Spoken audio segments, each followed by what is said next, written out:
I'm going to prune my opening remarks since the table's been set pretty capably by Lowell and Stan. But I'll just say a few things. The subject that we're going to be kicking around has to do with sources, and I'm really very happy to see sources being foregrounded in this way.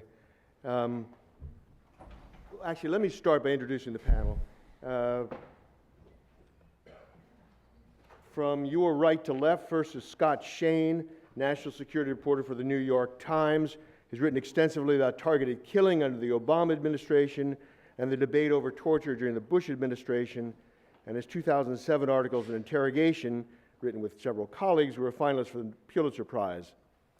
Next to Scott is investigative reporter Matthew Cole. Most recently worked as a TV producer at ABC News' investigative unit.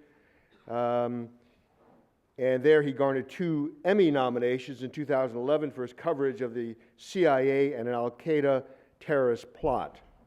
Sitting next to Matthew is John Risso, who was an attorney at the CIA from 1976 through 2009.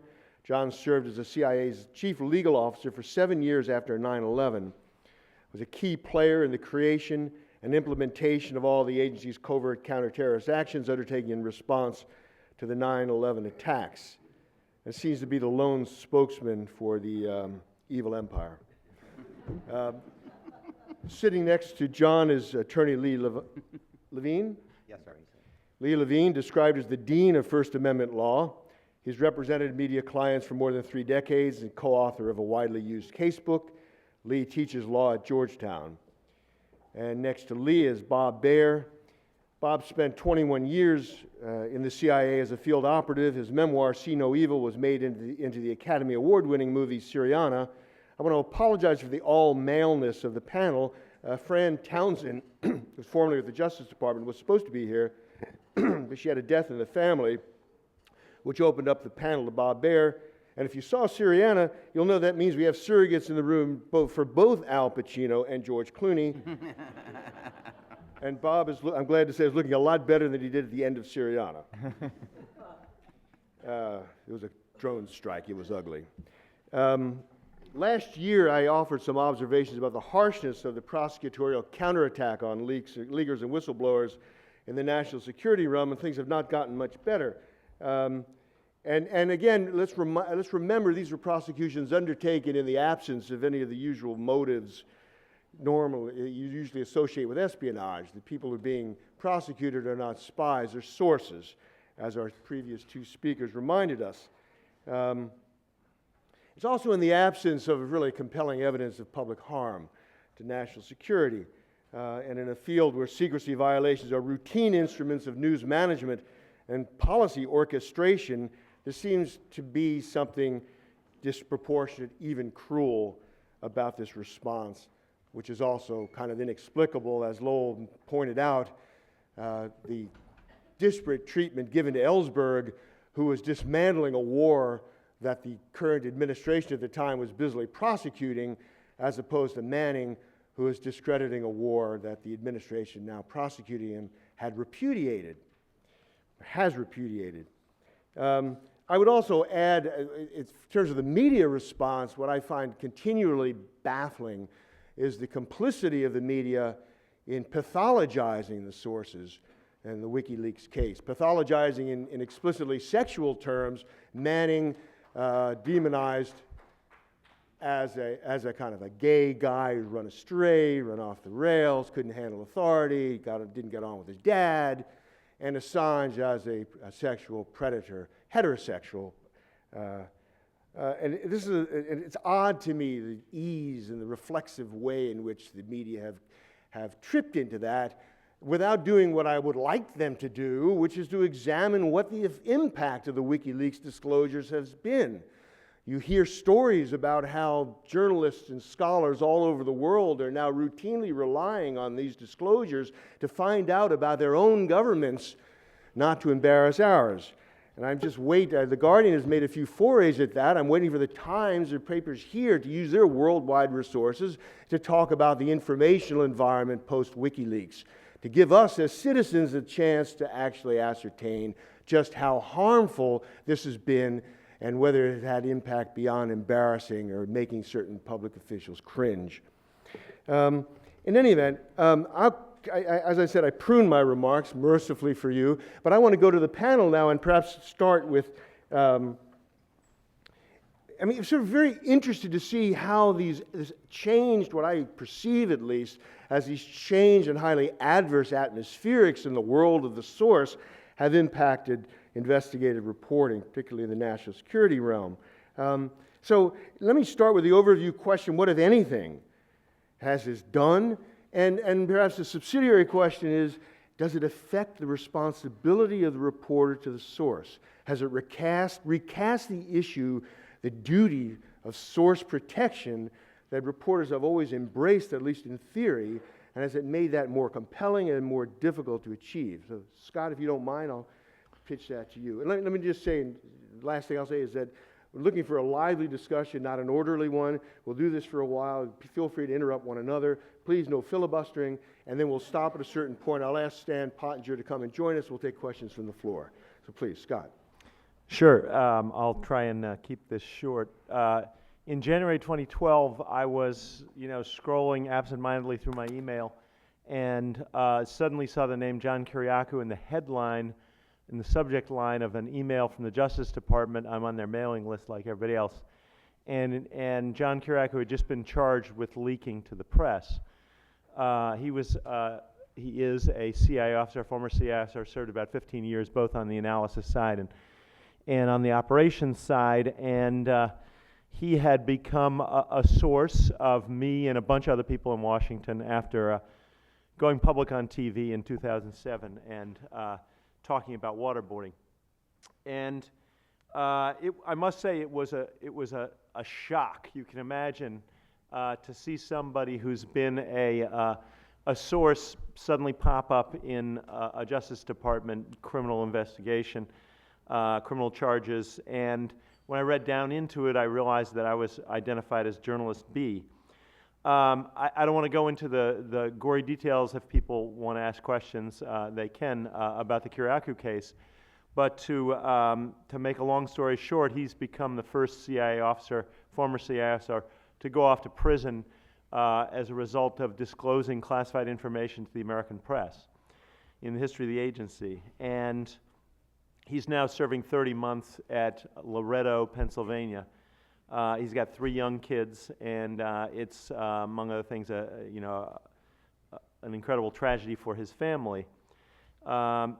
He is one of 6 cases prosecuted by the Obama administration in all previous American history, by most counts, depending on how you define things. There were 3. There was Daniel Ellsberg, as has been mentioned, 1971, whose case fell apart because of prosecutorial misconduct. There was a case in the 80s, a fellow named Morrison, who sold satellite photos to Jane's Defense Publications. There was a case in the George W. Bush administration, which doesn't quite fit the model, but a guy named Larry Franklin, Defense Department employee who provided classified information to 2 AIPAC employees, the Israeli, pro-Israeli lobby, who were passing it on to reporters. Those were 3 in all history. There were 6 under Obama, counting the Manning case. So a couple of us at the New York Times, Washington Bureau, set out to answer an obvious question, which is why, under Obama, who came into office pledging the most transparent administration in history, why suddenly this string of leak prosecutions? And we came up with, so far, I would be loved to for someone to come up with a more satisfying answer. But our reporting, which we put in the paper, was that, contrary to what one might think, Obama, like every president, was very ticked off by leaks. This was not a result of an ordered crackdown by Obama. It was not, maybe even more surprisingly, the result of an ordered crackdown, a crackdown ordered by Eric Holder, the Attorney General. It appears to have happened somewhat randomly because of 2 things. One is electronic records, as has been mentioned. They don't go away. Makes the when there's a referral from an agency, the way the process works, the CIA, for example, sends over, fills out a form and sends a referral to the Justice Department. Justice Department decides whether it's worth pursuing, gives it to the FBI. It makes it much easier if you can look at the byline on a story, Scott Shane, put it into the database of an agency's email and say, oh, here's 3 people who Scott Shane has talked to in the last 3 months by email. Wonder which of these knows about the thing that he just wrote about in the paper. It can greatly simplify the process. My emails, which I thought were quite innocent, turned up in the John Kiriakou case. All 6 cases of prosecution involved email trails or other kinds of electronic records. In Bradley Manning's case, it's chat logs. The second factor is that some attorneys general, many attorneys general, have been very selective in prosecuting leak cases. I'm told, for example, that John Ashcroft wasn't enthusiastic about this kind of case and nixed a few of them. In Holder's case, he has not apparently exercised any prosecutorial discretion. If there's a case they can make, they're allowed to make it, and that's what's happened. Finally, the effect, people may often ask about what is the effect on this. People have different views. I certainly think there's been a powerful chilling effect on national security reporting in Washington. People you talk to as sources joke in a black humor sort of way about the prosecutions all the time. But what's compounded is there are 2 or 3 very active leak investigations going on right now, FBI agents crawling all over the government, talking to people all the way up to the highest levels of the White House. And that scares the hell out of people. It scared the hell out of people in the 80s, in the 90s, in the 2000s. Watching somebody like Kiriakou go off to prison gives it a reality that it hasn't often had. So I think there's a chilling effect, and it's very real.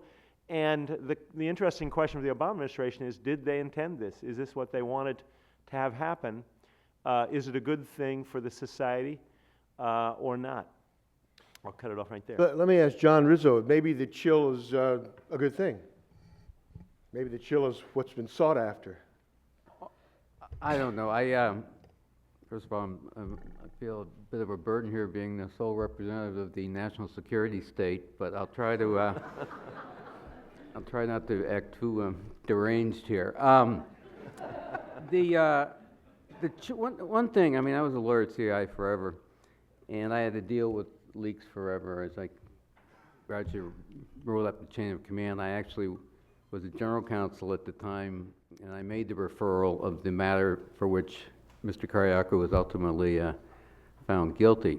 And it surprised me as well, I must say, when the case was brought. It surprised you when the case was brought? Yeah, well, it surprised me, first of all, that it was Kiriakou. When I made the referral, we had no idea who had done it. I mean, just briefly, the case was about some photographs that turned up in the cells of some of the 9/11 hijackers, KSM and others, the high level, and they were several paparazzi-style photographs of people, undercover CIA operatives, who had participated in the interrogation program. And plus there were some names attached. Again, these are people who had not previously been disclosed, and at least to me the alarming thing was it was clear that somebody was taking pictures of them in a surreptitious fashion. So that's all we knew, and that's what I referred to Justice Department. Kiriakou was nowhere on the screen. We had known about Kiriakou. I had known about Kiriakou. Ever since he started appearing on television in 2007, talking about the program. And so, we dutifully made referrals as we must in those cases. There's no discretion. Nothing ever came of them, which is what in my career has happened to 99.5% of all leak referrals. So in long and short of it, I was quite surprised. I was out of government by the time the case was brought, and Scott knows this, I personally had no idea that it would turn out to be Kiriakou. I was going to make a couple other points there, but you want to just keep this going? Ahead. I still I'm just curious whether you think the chill is a policy. No, no, one thing, Mr. Pottinger is right. Sometimes people, in my experience, give the government too much credit for being clever and conspiratorial.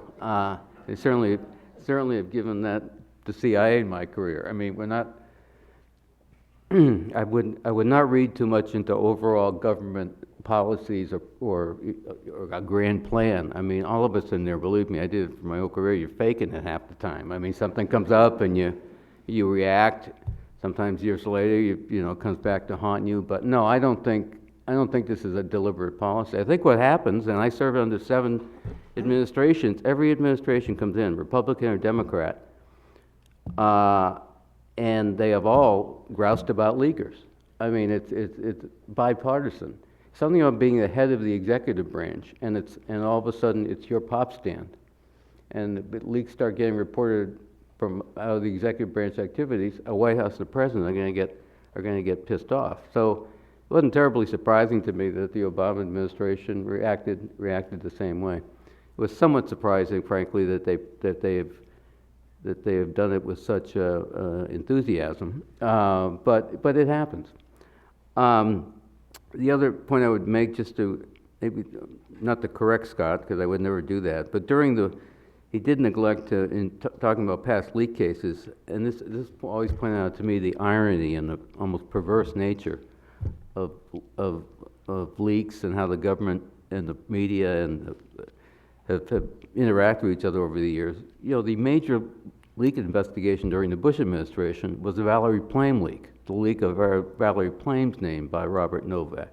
That resulted, as you all know, in a prosecution, the only major prosecution of the Bush administration, a prosecution that was largely, frankly, I referred that leak originally too, never thinking anything would come of it, because frankly, well, it's never a good thing to have anyone's name leaked, and she did not deserve to have that happen. It was done for political purposes. The fact of the matter was, of all the leaks, certainly in the post 9/11 era that I saw from the inside, substantively in terms of damage to national security, that was the most trivial.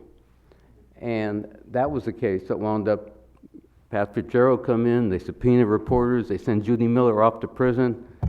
So it's ironically supreme to me that of all the leak cases that the Bush administration, under pressure, I must say, from their political opponents in Congress to go after the leaker, that's the one that wound up causing a journalist to go to jail for not revealing a source.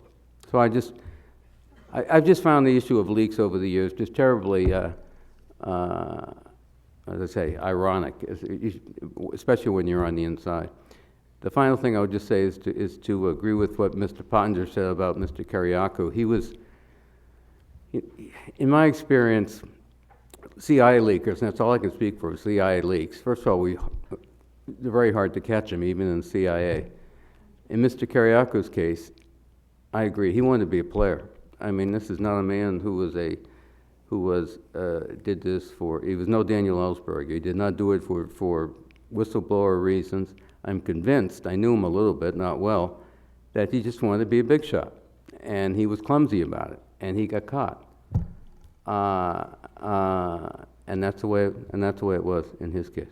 Anyway, I've talked enough. Let me ask Lee Levine, this depiction of prosecutorial decisions as kind of the inmates taking over the asylum, this is being made at lower levels, is kind of ratified through neglect at higher levels, and we have emerging this policy with no policy making. Is that your sense? Is that why we're seeing these prosecutions as sort of an accumulation of random acts by lower level prosecutors? FBI agents are angry to getting lied to. Next thing you know, it looks like a crackdown only to us because we're not on the inside. The short answer to the question is I truly have no idea. It is, I tend to think that what my colleague here said is right, that we tend to ascribe conspiratorial motives to people when it really is the result of random things. But there are some things about what's going on in the Obama administration that are not random and that are policy and that we ought to rightly know about and be concerned about.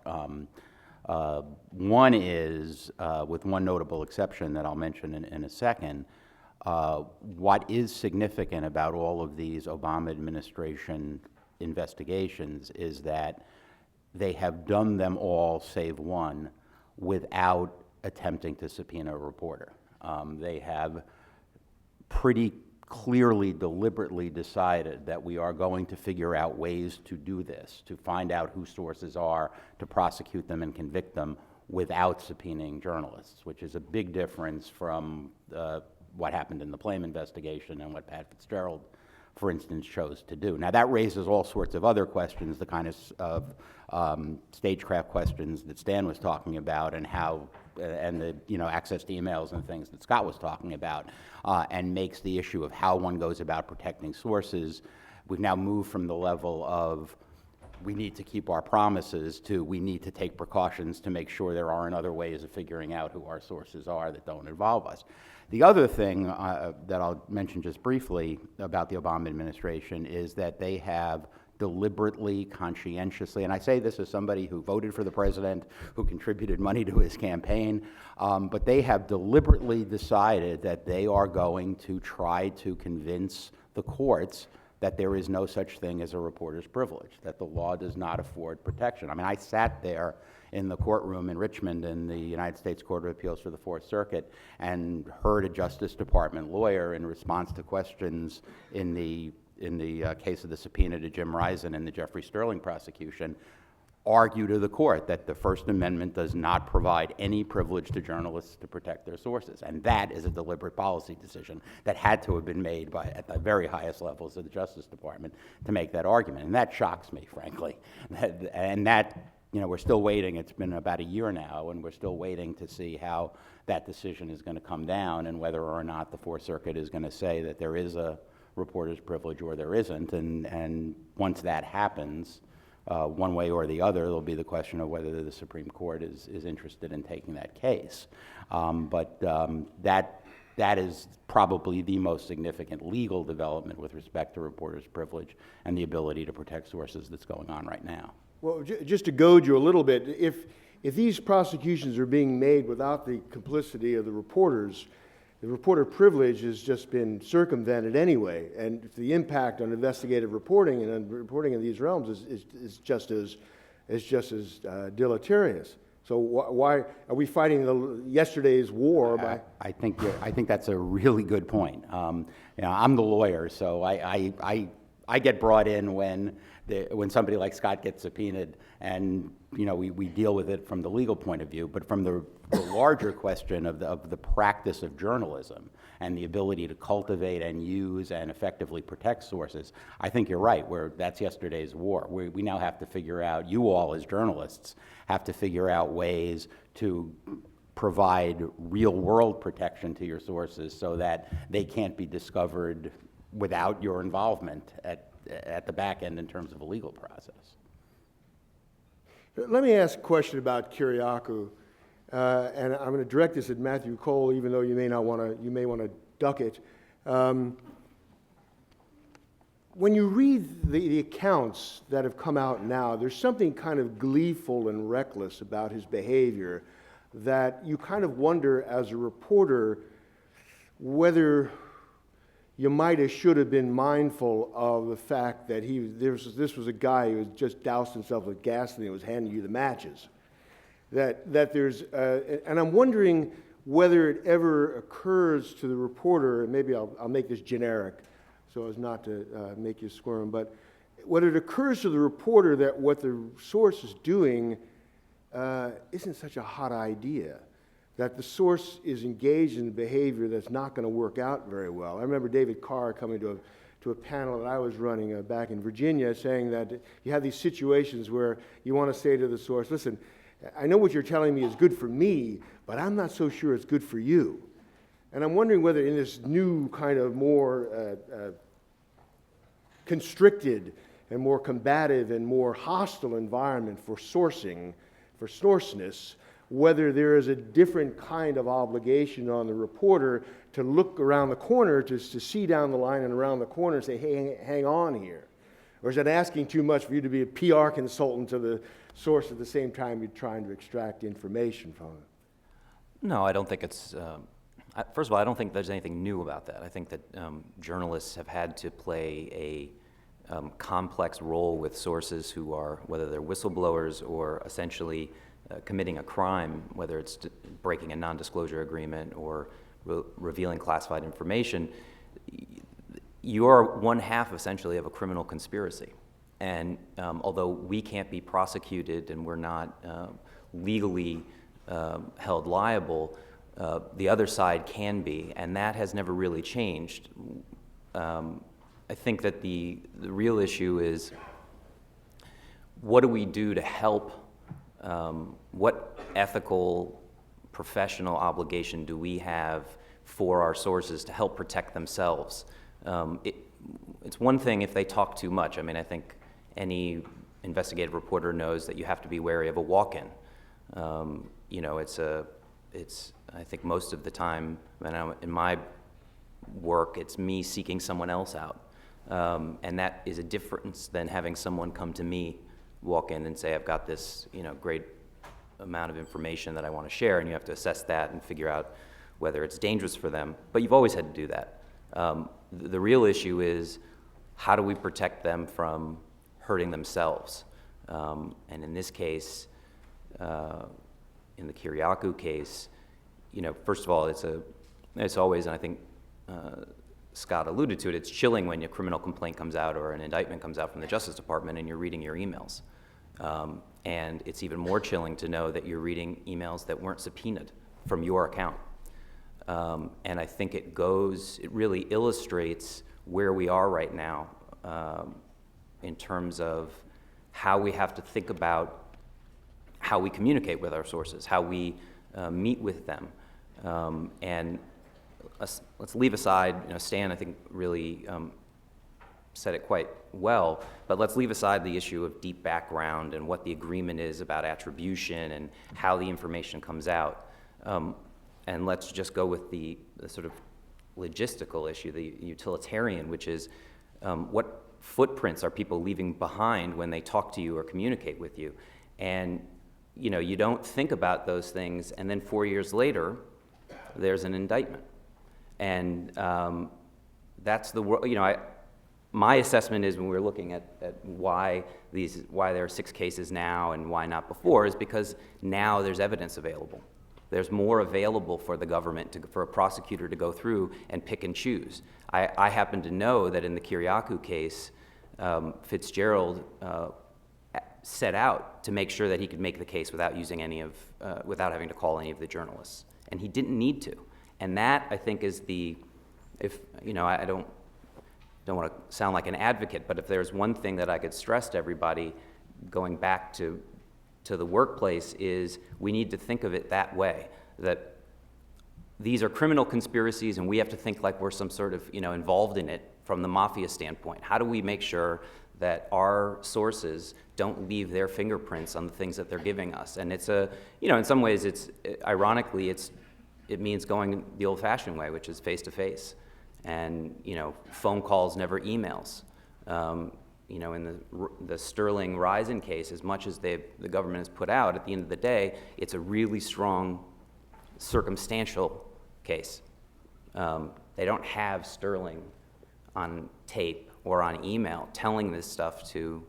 allegedly telling this stuff to Risen. And I think that's where you want to leave, you know, you don't hope for any of this, but that's where you want to leave Matthew, the government. remind us about Sterling Risen. Well, the Sterling Risen case is, government alleges that Jeffrey Sterling, a former CIA officer, leaked to Jim Risen at the Times a story about CIA's counterproliferation program against Iran, and that it ended up in his book, State of War.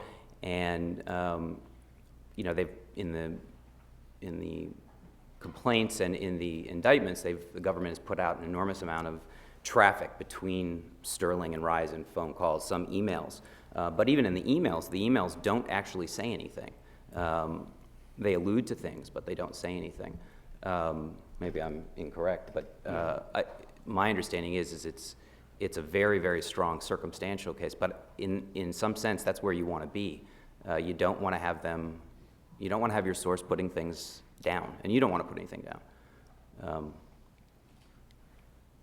Bob Baer, I wanted to draw you in. You heard anything you want to take issue with? You've been on both sides of the, you've written and you've gone on the inside and you've written about being on the inside. Well, let me say this, and it's a bit off subject, but I spent 2 years working for the Special Tribunal in Lebanon. This is the assassination of Rafiq Hariri. There was essentially no case without link analysis, telephone analysis. It's the most extraordinary thing to sit down and watch somebody take commercial software and run it through cell phone records and establish a conspiracy. It's clear that Hezbollah killed Rafiq Hariri. You look at the telephones, the GPS positioning. You look at all the phone calls made, and once they got outside of the prepaid cell phone calls, the entire conspiracy was established. I can take that same software and turn it on almost any journalist in this room or anybody else, and I can tell you the fair degree of accuracy who the source was, just by the timings of the calls, even when payphones are used and the rest of it, or prepaid cell phone calls. In this digital age, there is no anonymity. And if you should ever run across a truly spectacular source that you have to protect your source, it's got to be done face-to-face. Never an email, never a text, and don't even think about Skype. Not only can the National Security Agency get into the metadata, it can get into the actual text. There is no anything to do with electronics. You cannot protect the source. I don't know any secrets anymore, but if I were going to leak any to a journalist, I'd have to know who that journalist was, whether he's going to turn around and get on a phone and and talk to somebody about it, call his editor up or anybody else like that. I'd have to know how secure he was, and never ever communicate except sitting down in a meeting. It's just amazing what the FBI can do now, and the National Security Agency, and it's amazing the indiscretion of people that get a hot story. They call up, they need to check it. When you get a really crazy story and you think you don't know what you're dealing with, you get on the phone and call 50 people, and that is the Achilles heel for journalists today, and it's especially true in a place like China or Russia, any place like that. And the Kiriakou case, justice went with it. They clearly had a case. I mean, this stuff was, it was protected identities. It's out there. And being a former CIA officer, I know what the rules are. Can't talk about intercepts. Can't talk about protected identities. You can't protect about covert action.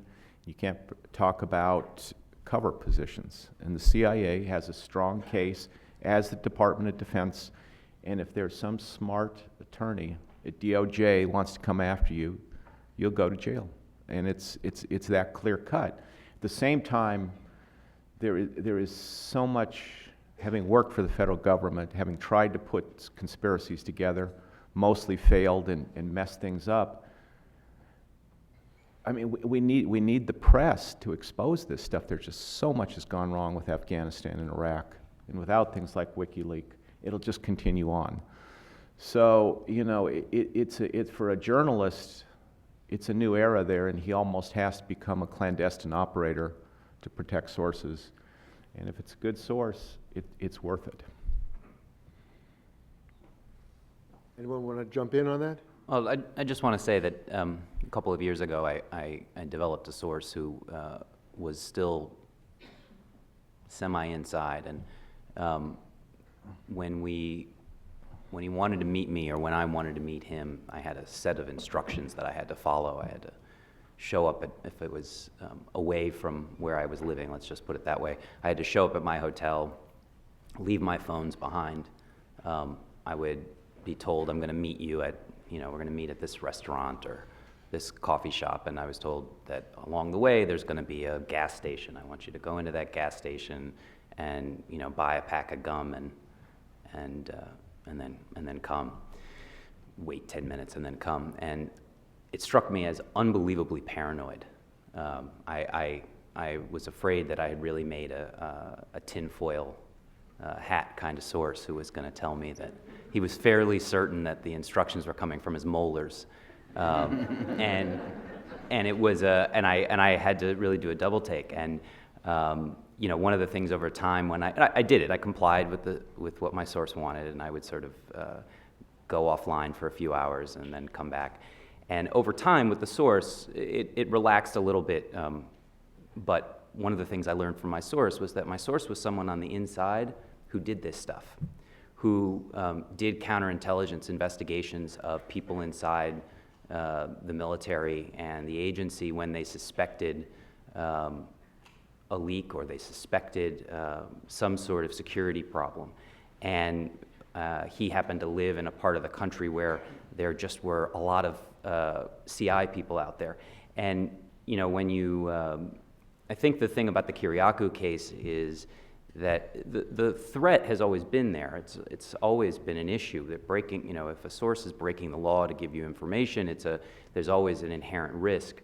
But when a case like this comes up and you have someone, you know, really unprecedented go to prison, it's a very helpful reminder that there are people in the government who take this very, very seriously, and if given the tools, will prosecute. And so all of a sudden, sources who have these, you know, incredible and incredibly paranoid seeming requirements seem fairly prescient, you know, and I give this source a lot of credit for seeing well ahead of the Kiriakou case, what he had to do to protect himself and what I had to do so that he didn't get burned. And that goes beyond and separately, again, just from the, you know, deep background or anonymous or on what terms you agree to use the information. You can't believe how chilling the Kiriakou case has been. You know, I get on the phone once a day with old colleagues, and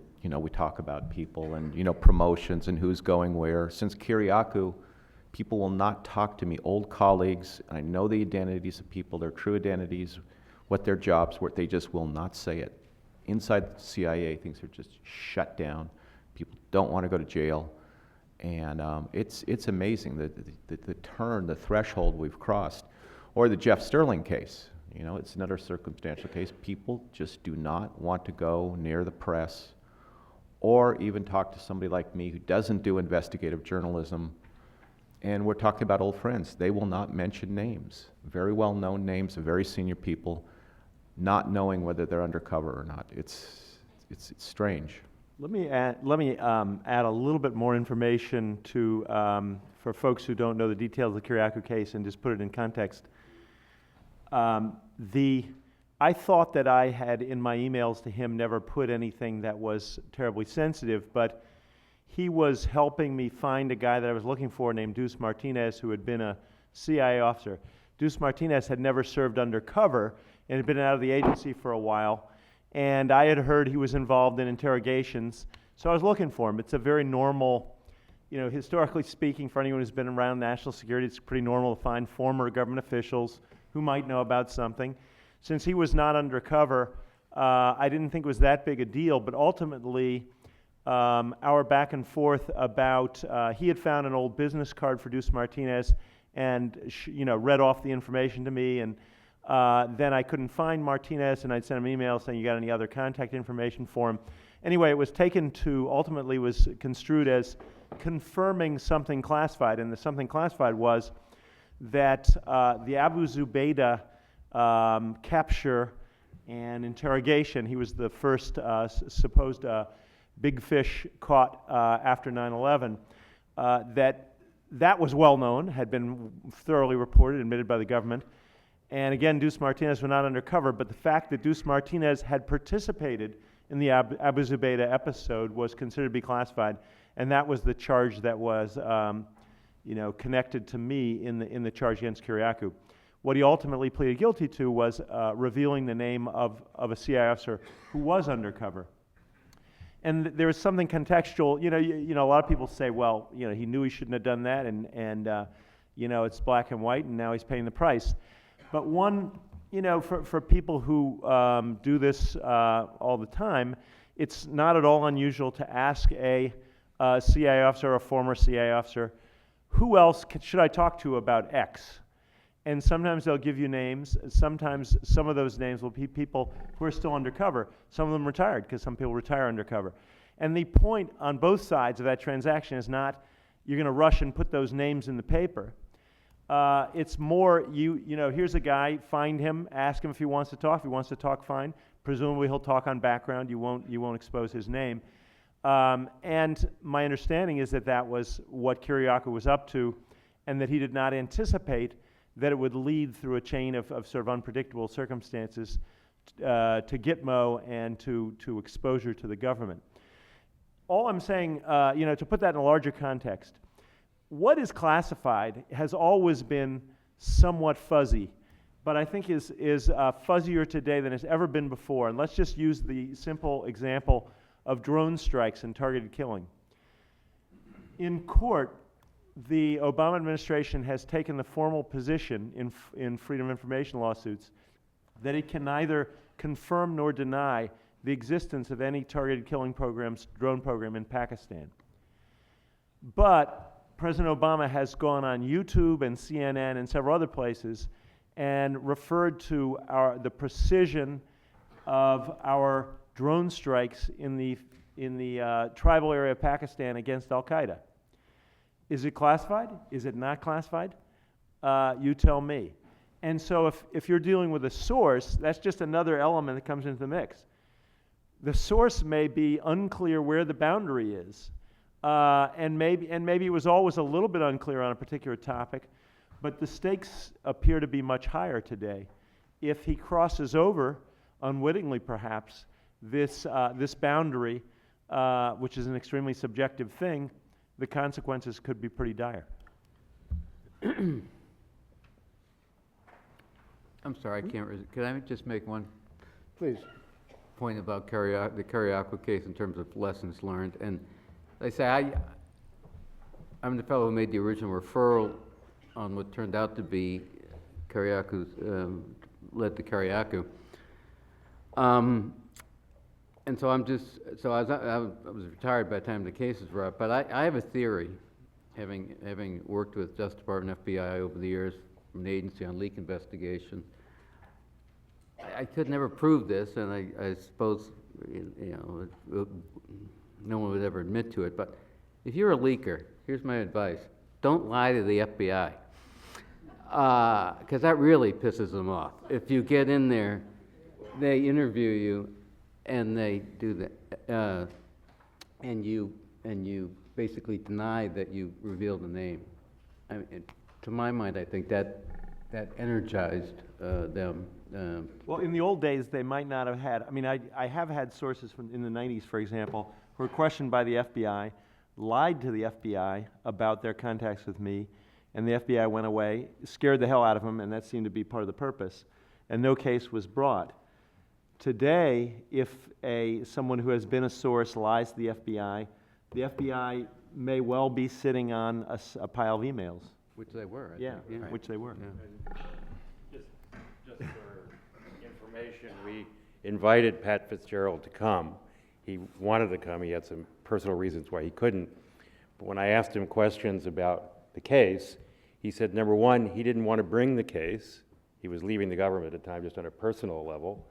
But number two, the problem was that the FBI did confront Kiriakou, interviewed him, actually tape recorded the interview, which is unusual for them, and he lied to the FBI, so there was nothing they could do. So his position is that Kiriakou did it to himself. There was nothing they could not decline to prosecute at that point. And if I could just add to that, I mean, that's, the greatest example of that is the whole reason Scooter Libby got prosecuted. It had nothing to do with him having anything to do with leaking the name of Valerie Plame to anybody or political motivations. He got prosecuted because he lied to the FBI when they came and interviewed him about whether he had told anybody or knew her identity. Yeah. Let me, we're going to run a little late to, 1:15, so I want to open this up to questions. Stan, will you want to join the panel here? for Q&A. And Josh, you want to start our questioning, please? Well, Lance, when you have questions, stand. Do we have a miking issue? Does it need to be mic'd? If you might stand and identify yourself and speak into the microphone.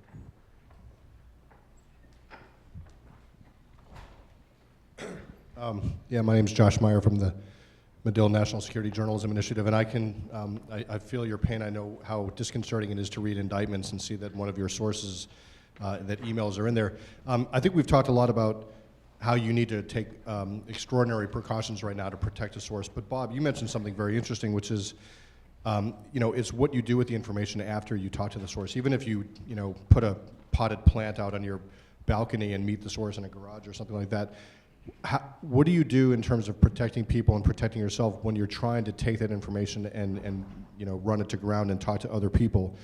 I mean, if you guys have any thoughts about that, what the legal ramifications are, because you're sort of dead in the water if you can't use email and phones. So I just was wondering what the state of play is on that. Well, it's a horrible dilemma because, I mean, I'm writing a new book now, and there's old history that I don't know about, and I've got to spend all day on the phone confirming it because some of it is absolutely downright wrong, or your source is crazy. What you essentially have to do is come down and act like an operative, and you need the documents. You need the source to provide you documents, and then you can go with it. I'd like to just add one thing is, this is the most amazing thing. I know more about what's going on, or have until recently, to Kiriakou, about the CIA outside than I did in, because the journalists know so much. You call them up and they will tell you chapter and verse what's happening in that place, stuff that would have taken me months as an officer in the CIA to find out. And so what's really is a testament to the journalists that they don't put this in the paper. They don't care. It's unimportant, the personnel stuff or the scandals or whatever's missing or something. And so it's really the journalists that are a filter of how they handle it, and that they're able to distill the important stories and document and still protect the source, which is just, as you know, is nearly impossible to do in a really truly professional manner. It's always on your mind. It's also testimony to the indispensability of this journalism for the government itself to know what it's up to. We don't have what's the British call, it's a D notice. We don't have that. And of course, they are able to cover up scandals, MI6 and MI5, much better than the CIA or the FBI. We are an extraordinarily open country. Secrets are out there, and having been in the inside, absolutely terrified your name's going to come out or an operation, to the point where you cannot do legitimate things because it's going to end up in the press. There are two sides to this story. The CIA does have a position, and 90% of the time it's protecting true national interests. It's just the point of getting to that 10% where they're trying to cover up incompetence, and that's what the journalist has got to do, is to figure out when that case is valid and when it's not.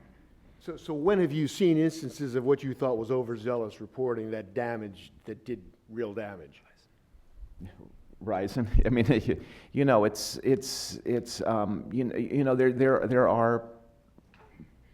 there are names out there in operations that make operatives that are really doing a job, come back in and say, it's not worth it. I don't want to do it. And they're,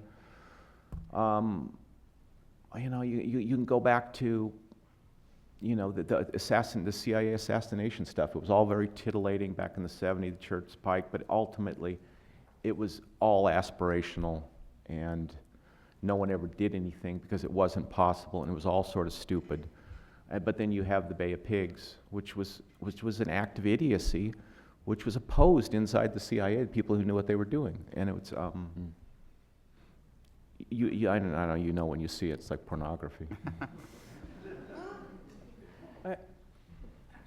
I whispered Ryzen in this sense in answer to the question. The question was raised earlier, why so episodic and quixotic would the Justice Department take one case, maybe Kiriakou of all things, versus another? The process that goes on inside it goes something like this, and Bob would know this because he's been in the CIA. The Sterling Ryzen case is taken as a tremendous, whether true or not, is taken as a tremendous blow to American capability vis-a-vis Iran. You're talking centrifuges, you're talking a way to engage in modern warfare with digits. And that ignites a tremendous reaction inside the State Department, the NSC, and other national security agencies who filter it back to the Attorney General. So when the Attorney General and his people, might be someone like myself, gets that blowback, the blowback is just get somebody. This is killing us. This was really harmful. Now, again, I'm giving you the internal, I know what the internal mentality is. It may be accurate, but this is, no one's saying Jim Risen didn't do his job, and nobody's going to pick on the Times for this. They're going to say how this got out is a real problem. And then when you do that, you look for anything. It may be a Kiriakou, it could be something even less than that. Find somebody. I want somebody hanging off the end of a gibbet. I want to send a signal to everybody that you start mucking around like this, there are real serious consequences because of the centrifuges. So guess what? Here we have Bob Baer saying, it worked. We prosecute Kiriakou, whether he's a small fish or not, but all at once everybody is dried up. So it works. That's the way it works. It isn't that you are saying in the Justice Department, find on a gauge, on a scale of importance, 10 down, only go after a 10 case. You don't do that. You just go after anything that's going to scare the crap out of people. Yes. Yeah, You stand, please, and identify yourself. yes, I'm Rachel Gottbaum. I'm an independent journalist, public radio. You talked about, well, Lowell talked about Bradley Manning and our responsibility, and I had two questions. One is, does anybody in the panel think that Manning should have got what he got? And two, Diana Enriquez talked about how we've portrayed Julian Assange and Manning, we've lost the public. What is our responsibility? I mean, Lowell brings this up. What is our responsibility as journalists to Manning now in this coverage? So I'm just putting that out there. I might want to address that because I was deeply involved in the WikiLeaks coverage for the Times, especially the diplomatic cables, the 250,000 diplomatic cables that were part of the 700,000 cables that Manning has now admitted giving to Assange and WikiLeaks that eventually all came out. And, you know, it's funny. I don't know how many stories we've written about Bradley Manning. I guess it's in the dozens.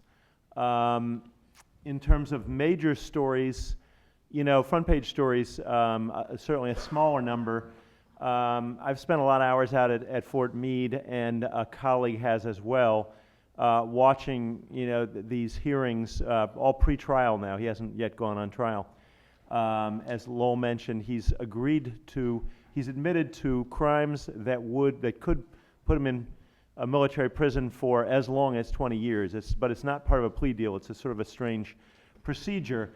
The government, rather than say, okay, we're happy, we'll argue for a 20-year sentence, the government basically said, well, thank you very much. We're going to continue to try to prove charges that could put him in prison for life. So that's why he's still awaiting a court-martial. You know, I don't think we have neglected him. We certainly haven't neglected him entirely. We've written a ton about him. There was an early-on profile that emphasized his sexuality, his confusion about being gay, his suicidal moments, and so on.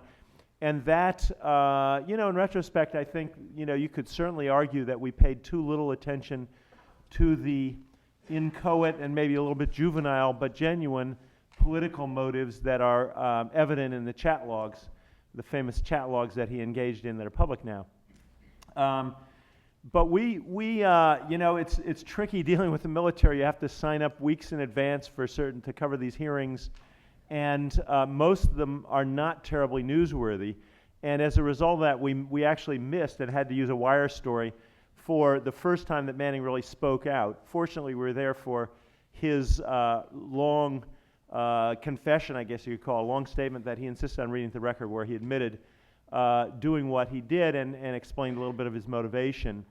I've written about him, his lawyer's tactics, and we'll continue to cover him, but you could certainly make the case that we could have written more early on about his, about who he is and the comparison with Ellsberg. Ellsberg, interestingly enough, has embraced Bradley Manning and told me that he saw in Manning the first worthy successor to himself, Daniel Ellsberg, in 40 years of waiting, which is interesting. Assange is a different character. I think it's fair to say that very few people would have heard of WikiLeaks if not for Bradley Manning.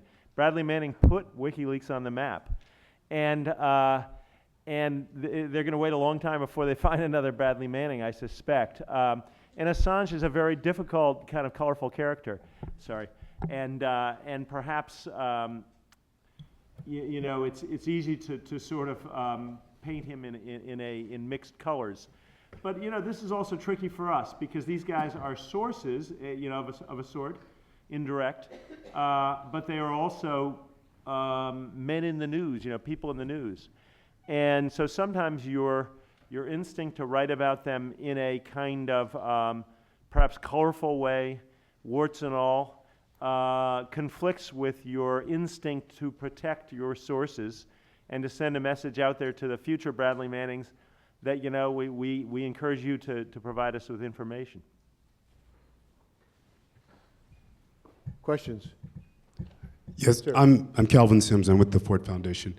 This has been a very complex and nuanced discussion.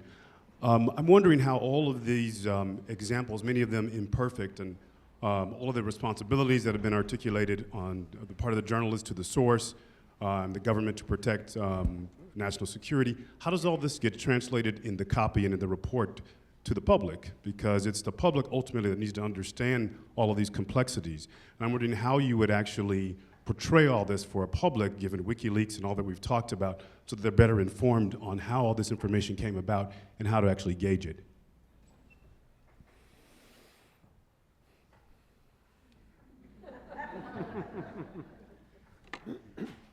I mean, I could say a little more about this. I don't want to talk for too long. But in the case of WikiLeaks, we actually did write quite a number of stories about the process, the somewhat bizarre process that led to what we did publish and didn't publish, for example, from the WikiLeaks cables. So we tried to be somewhat transparent about that. And in January, I was permitted to write a long story about John Kiriakou, and what was unusual about it was they allowed me to write in the first person for part of the story, because otherwise I would have had a kind of conflict of interest and wouldn't have been allowed to write it. It would have been kind of strange to write a straightforward third-person story and not reveal the fact that I had dealt with the guy.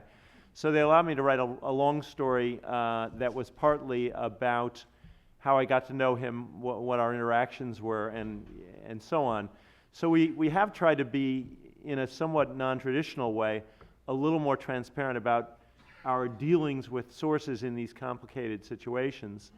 But of course, those are the exceptions. Most of the time, we're not talking at all about our dealings with sources for obvious reasons. If I could just take off on that question for a second.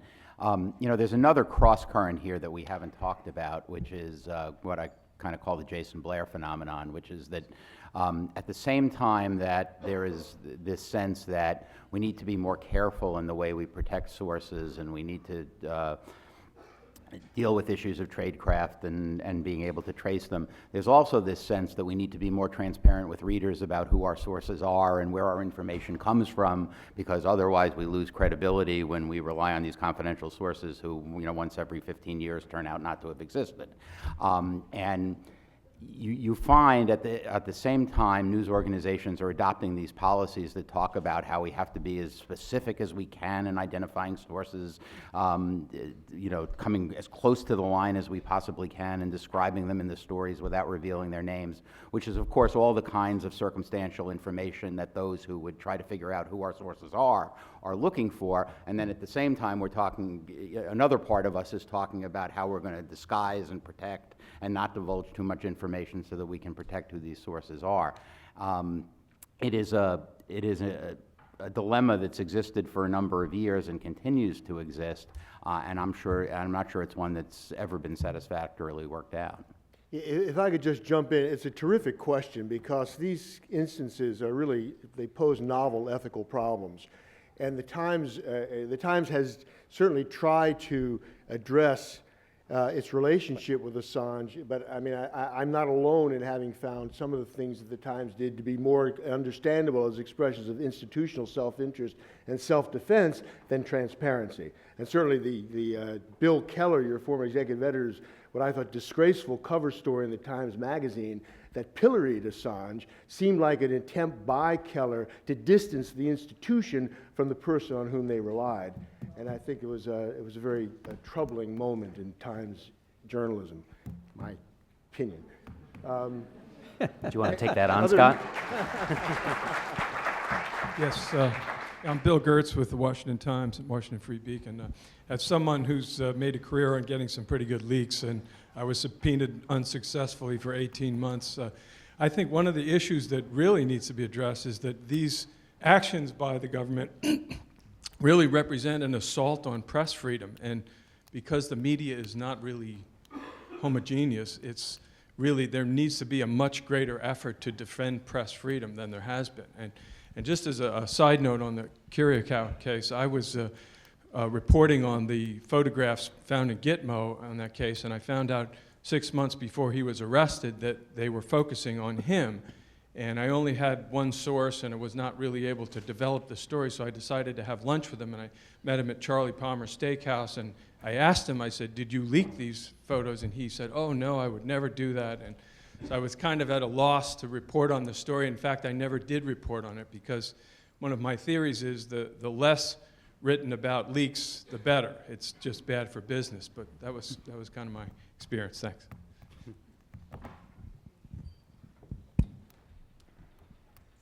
Please. I don't have a microphone. I'm Gary Bostwick. I'm interested in what may have happened to change the relationship between editor, reporter, source, and outside lawyer with respect to revealing the source. Because you've talked a lot about tradecraft, and it turns out that in many cases, I have encountered situations where the editor doesn't want to know the source at all, and in fact, the outside lawyer doesn't want to know either because they're afraid that they will be required to burn the reporter. What's happened because of this change in environment to affect that, what used to be very collegial atmosphere between editor, outside lawyer, and reporter? I can't say that I've experienced an editor who's not wanted to know the name or identity of a source. I have had an experience with an outside lawyer not wanting to be told the information, but that was above my pay grade, so I let it stand. But have you had any editors? No, I mean, as Lee pointed out, there's this counter issue, the Jason Blair issue, which is has created a situation where the editors are actually some editors supposed to know every anonymous source, at least in the New York Times. Every time you read, according to a former government official or according to a national security official, according to an intelligence official, there is supposed to be an editor who knows the identity of that source. So, and that's the other wave, hitting us from the other side.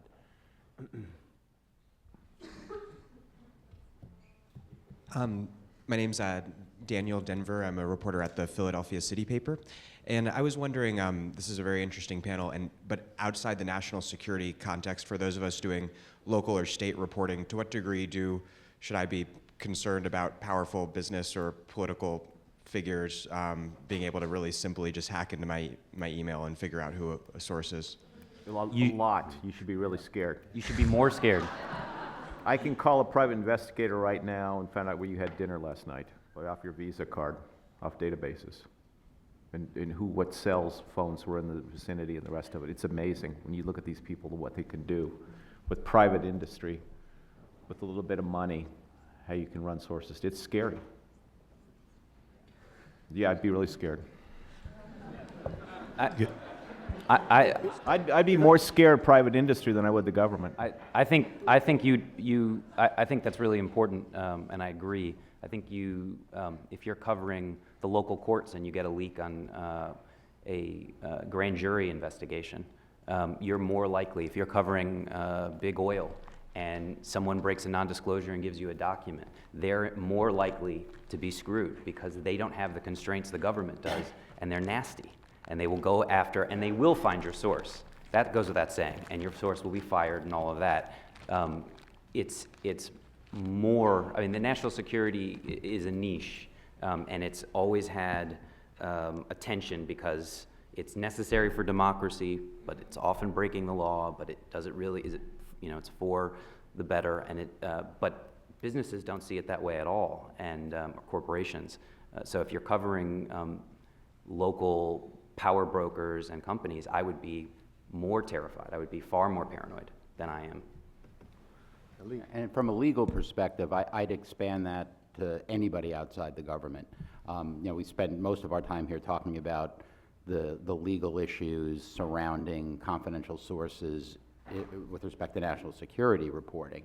In fact, the biggest threat day to day in the courts with respect to journalists being able to protect the identity of confidential sources come when the person seeking to compel disclosure is not the government but an individual.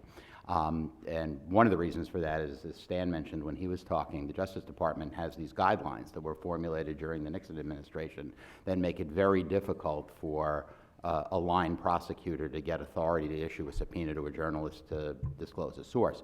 Private companies and individuals aren't bound by that at all. If they file a lawsuit, they have the subpoena power automatically and can seek to get a source, and then some judge has to decide whether you can get it or not. And in fact, over the last 10 years, the biggest source of weakening the existence of a reporter's privilege legally has been suits brought by private individuals under the Federal Privacy Act. There have been a whole raft of cases brought by Wen-Ho Lee, the nuclear scientist, Stephen Hatfield, the fellow wrongly accused of being the anthrax mailer, in which courts have held there is no First Amendment-based privilege to protect sources when somebody like that is bringing a Privacy Act suit and wants to know who the government leaked to. And that's a real problem. So Lee, what if the source is restrained by a non-disparagement clause or confidentiality of arbitration proceedings? Is there less of a grounds to resist the compulsion to disclose the identity of the source? If your source is, you're reporting on a company and you're using a former executive of the company as a source. It's complicated. It kind of depends. I mean, if it's a state law-based lawsuit and you're in a jurisdiction that has a shield law and the shield law is particularly strong, you're probably in pretty good shape. If you're in a jurisdiction where there is no shield law and the courts are not particularly hospitable to claims of reporter's privilege, then you're pretty much naked. Let's take protection of resources, maybe sources a little bit farther. Suppose somebody retires from voluntarily retired from New York Times, takes the list of all the sources for the last 10 years, give it to Assange, who puts it on WikiLeaks. And now maybe some of them later on suffer personal consequences.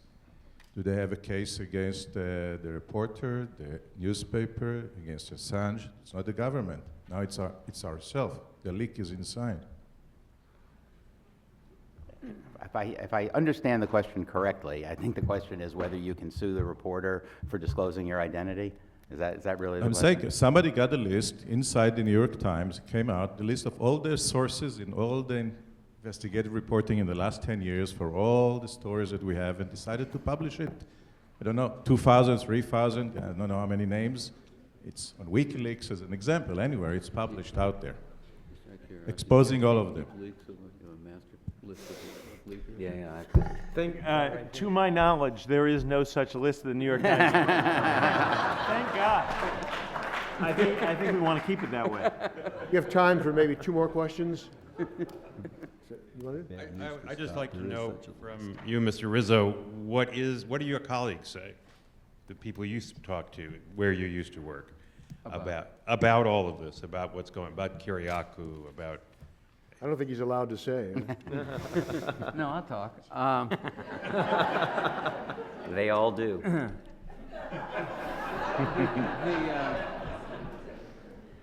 Well, I mean, I don't want to beat the Kiriakou thing to death, but I mean, the consensus was he got what he deserved.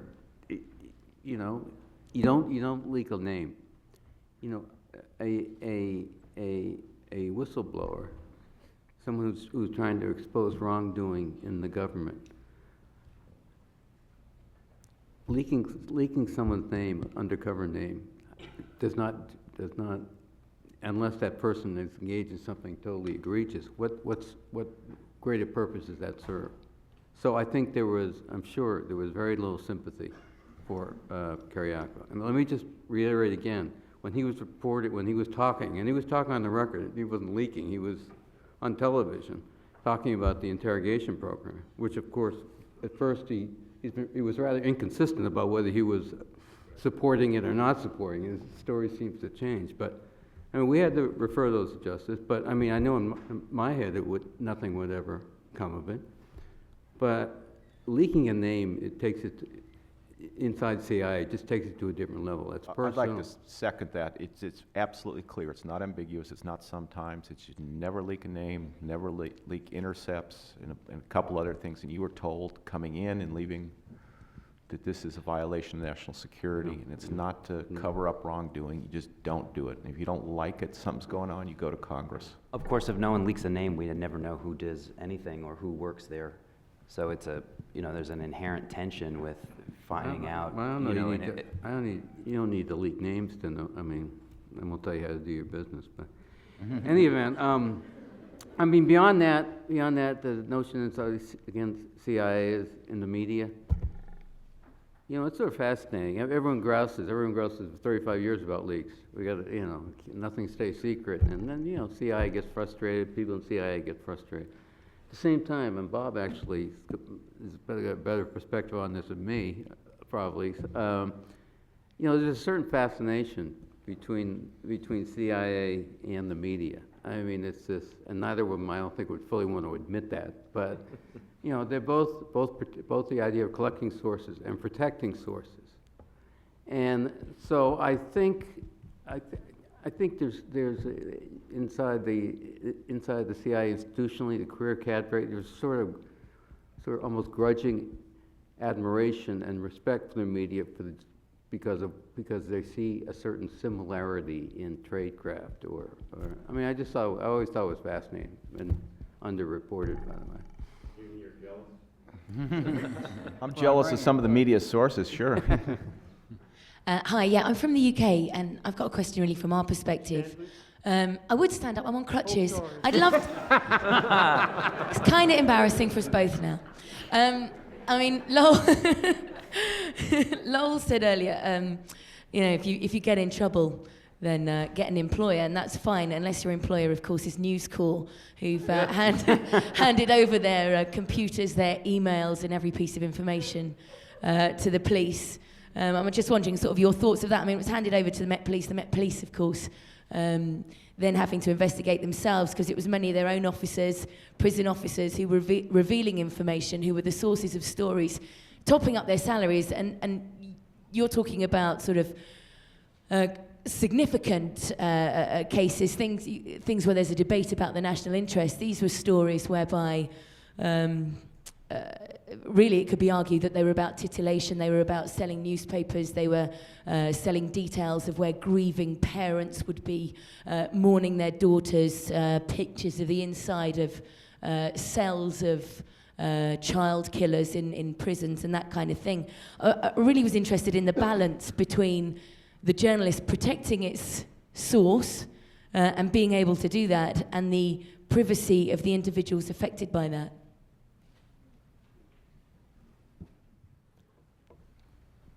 Well. I'm not sure I understand the question.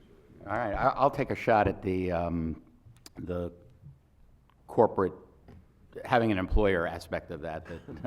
That is a problem. As you, in the United States, in the Valerie Plame matter, in addition to Judy Miller, there was another reporter involved, Matt Cooper from Time Magazine, and at the end of the day, there was a subpoena directly to Time, and Time wound up disclosing documents that identified Cooper as the source, so that identified Libby as the source, so that Cooper never actually had to do it.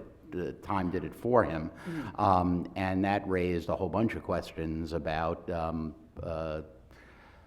how much a reporter can rely on their own employer to protect the identities of their confidential sources. We had a case for the Times a few years ago where it was a libel case brought by Stephen Hatfield, the wrongly accused anthrax mailer, in which he subpoenaed not the documents of the reporter who wrote the story, but the documents of Bill Broad, another reporter at the Times who had reported generally on science and had reported about anthrax. And we resisted the subpoena for his documents on the grounds that they were his documents, not the Times documents, and that he was so peripherally involved in the matter that there was no good cause to be getting documents from him. And we established that the Times had established procedures sufficient to make a credible case that the documents that a reporter generates while working on the job are his own documents, not the Times documents. And the court bought it, so Broad never had to disclose his documents. But to make that argument work, the news organization has to set up policies and procedures that makes it credible to argue that it's the journalist who owns the documents, not the news organization. And most news organizations haven't done that. Folks, I'm going to have to wind this up, but I asked the panel, is there anything you're burning to say that you didn't get a chance to say during the session? It's always terrible to walk away saying, damn. There's one factual thing that people might not be aware of. We probably haven't written enough about it. But there is still, as far as we can tell, I'm told, a grand jury in Alexandria, Virginia, investigating Julian Assange and WikiLeaks and looking for essentially a way to charge them perhaps in conspiracy with Manning, and bring them into this, into the criminal sites. Most of us, whatever our the tangled relationship between the New York Times and WikiLeaks and Julian Assange, I think everybody at the newspaper and everybody probably in our industry would be extremely dismayed if Assange and WikiLeaks were in fact charged, because while there are many differences between WikiLeaks and the New York Times, the fundamental fact is that they were receiving classified information from a government employee and publishing it, and that's what we do all the time. So if you can criminalize WikiLeaks in that way, you can criminalize the New York Times and a whole lot of other folks. So a very dangerous case that is still being looked at the grand jury stage. So please join me in thanking our panel.